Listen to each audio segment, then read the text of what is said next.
ചിന്തയും പ്രവൃത്തിയും. രചന മാതാലിയും ജോസ് ആൻ്റണി. അന്നൊരു തിങ്കളാഴ്ചയായിരുന്നു. സ്കൂളിൽ ഫുൾ യൂണിഫോം ഇടേണ്ട ദിവസം. തലേന്ന് വണ്ടി ഔട്ടിങ്ങിന് പോയതിനാൽ യൂണിഫോം അയൺ ചെയ്തിട്ടില്ല. അത് രാവിലെ ജോയ്മോനൊരു ജോലിയായി. അമ്മ കൊണ്ടുവന്ന അച്ഛ ചായ കുടിച്ചിട്ട് വെറുതെ ഹാളിൽ ഉലാത്തി. കയ്യിലെന്തോ കടിക്കുന്നു. ഒരു കൊതുകാണ്. ഒറ്റയടി. നീ അല്ലാടെ എൻ്റെ ചോര കുടിക്കാൻ വന്നവൻ? റോയ്മോൻ ചത്ത കൊതുകിനോട് ചോദിച്ചു. യൂണിഫോം എടുക്കാൻ ടെറസിലേക്ക് ഓടി. അയലത്തെ ജിജി അങ്കിളിൻ്റെ പറമ്പിൽ സ്ഥിരം വന്നിരിക്കാറുള്ള മൂങ്ങ അവിടെ തന്നെ ഇരിപ്പുണ്ട്. ആഹാ, താൻ ഇന്നലെ കല്ലെറിഞ്ഞോടിച്ച കണ്ടംപൂച്ച മുതലിൻ്റെ മുകളിലൂടെ നടന്നു വരുന്നു. യൂണിഫോം രാത്രി കഴുകിയിട്ടതിനാൽ ചെറിയൊരു നനവുണ്ട്. എന്തായാലും തേച്ച് ചൂടാക്കാം. അതെന്താണ്? താൻ അടിച്ചിട്ട് കൊതുകിന് ചുറ്റും കുറേ കുഞ്ഞുറുമ്പുകൾ. അവറ്റകൾ ആ കൊതുകിനെ പൊക്കിയെടുത്ത് അവയുടെ കൂട്ടിലേക്ക് പോകാൻ തിടുക്കം കൂട്ടുകയാണ്. റോയ്മോനൊരാശയം തോന്നി. കഴിഞ്ഞ ആഴ്ച വ്യക്തിത്വ വികസന ക്ലാസ്സിൽ മാത്യു സർ പറഞ്ഞതുപോലെ ഒരു പ്രതിസന്ധി വട്ടം വന്നു കഴിഞ്ഞാൽ ഈ ഉറുമ്പുകളുടെ ചിന്തയും പ്രവൃത്തിയും എന്തായിരിക്കുമെന്ന് റോയ്മോൻ ആലോചിച്ചു. അവൻ ഹാർപ്പിക് ടോയ്ലറ്റ് ക്ലീനർ എടുത്തുകൊണ്ട് വന്നു. അവയ്ക്ക് ചുറ്റും വൃത്താകൃതിയിൽ ഒഴിച്ചു. ഇനി ഇവ എങ്ങനെ പുറത്തേക്ക് പോകും? എന്തായിരിക്കും ഇവയുടെ പ്രതികരണം എന്ന് റോയ്മോൻ വീക്ഷിച്ചു. ഹാർപ്പിക്കിൻ്റെ ഗന്ധം കിട്ടിയ ഉടനെ തന്നെ കുറച്ചു കുറുമ്പുകൾ ഓടി വന്ന് എന്താണ് സംഭവിച്ചതെന്നറിയാതെ സ്തബ്ധരായി നിന്നു.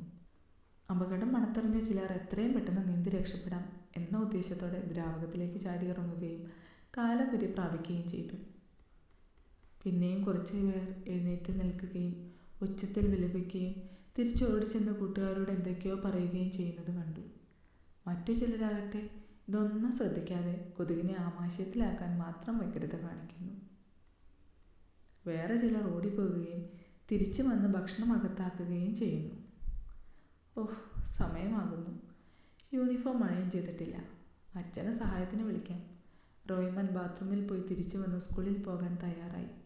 കുഞ്ഞുറുമ്പുകൾ എന്തു ചെയ്യുന്നു എന്ന് നോക്കിയപ്പോൾ കുറച്ചു പേർ ലിക്വിഡിൽ വീണ് ചത്തുപോയിരുന്നു. ബാക്കിയുള്ളവർ രക്ഷപ്പെടാൻ കഴിയാതെ വൃത്തത്തിന് നടുവിൽ ഓടി നടക്കുന്നു. വേറെ ചിലർ ഭക്ഷണത്തിൽ തന്നെ ശ്രദ്ധയൂന്നിയിരിക്കുകയാണ്. ചത്ത കൊതുകിൻ്റെ ശരീരം അവിടെ കിടക്കുന്നതിനാൽ രക്ഷപ്പെടാൻ ശ്രമിക്കാതെ ഇരയെ ഭക്ഷിച്ചുകൊണ്ടിരിക്കുന്ന ഒരു കൂട്ടരെയും അവൻ കണ്ടു. പെട്ടെന്ന് റോയ്മോന് തോന്നിയത്, ഈ കൊതുകിൻ്റെ ശരീരം അവിടെയില്ലെങ്കിൽ ഇവ എന്തു ചെയ്യും? അവൻ കൊതുകിൻ്റെ ശരീരം പൊക്കിയെടുത്ത് ദൂരെ കളഞ്ഞു. കുറച്ചു ഉറുമ്പുകൾ അതോടൊപ്പം രക്ഷപ്പെടുകയും ആഹ്ലാദ തുമർപ്പോടെ നിരനിരയായി പോകുന്നതും കണ്ടു.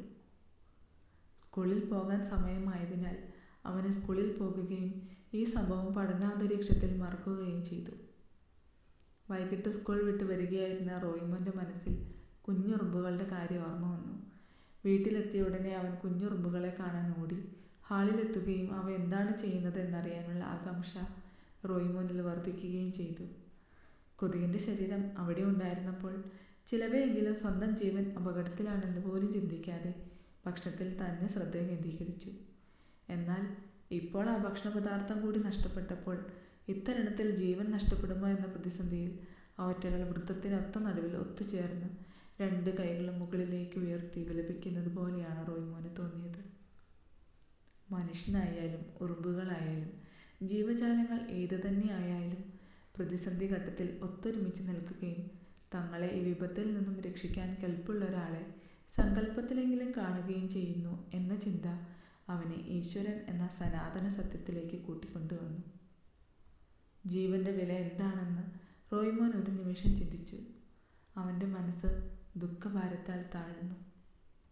പാവങ്ങളായ കുഞ്ഞുറുമ്പുകളുടെ നിലവിളി തൻ്റെ ചെവിയിൽ അലയടിക്കുന്നത് പോലെ അവന് തോന്നി. അവൻ പെട്ടെന്ന് പോയി ഒരു തുണി എടുത്തുകൊണ്ട് വന്നു. വൃത്താകൃതിയിൽ ഒഴിച്ചിരുന്ന ലിക്വിഡ് തുടച്ചു മാറ്റി. ആ നിമിഷം തന്നെ ലിക്വിഡിൻ്റെ അഭാവം മനസ്സിലാക്കുകയും ആഹ്ലാദത്തിമിർപ്പിൽ ചുറ്റുപാടും ഓടിപ്പോകുന്ന ഉറുമ്പുകളെയാണ് അവൻ കണ്ടത്. അവയുടെ സന്തോഷത്തിൽ അവനും പങ്കുചേർന്നു. താൻ ഇന്നലെ കല്ലെറിഞ്ഞോടിച്ച കണ്ണൻ പൂച്ച മതിലിന് മുകളിൽ ഇരിപ്പുണ്ടോ എന്ന് റോയ്മോൻ എത്തി നോക്കി. അവനേറ്റ കല്ലിൻ്റെ ഏറ് തൻ്റെ മനസ്സിലൊരു വേദനയായി പടരുന്നത് റോയ്മോൻ അറിഞ്ഞു. സഹജീവികളെ സ്നേഹിക്കുക എന്ന ചൊല്ലിൻ്റെ അന്തരാർത്ഥം അവൻ്റെ ഹൃദയത്തിൽ പതിഞ്ഞു. അന്ന് മുഴുവൻ റോയ്മോൻ നിശബ്ദനായിരുന്നു. പരസ്നേഹവും പരസഹായവും മനസ്സിന് നൽകുന്ന ആഹ്ലാദം ഈ ലോകത്ത് കിട്ടുന്ന ഏതൊരു ഭൗതിക നേട്ടത്തിനേക്കാൾ ഏറ്റവും ശ്രേഷ്ഠമാണെന്ന് ഈ അനുഭവം റോയ്മോനെ പഠിപ്പിക്കുകയായിരുന്നു.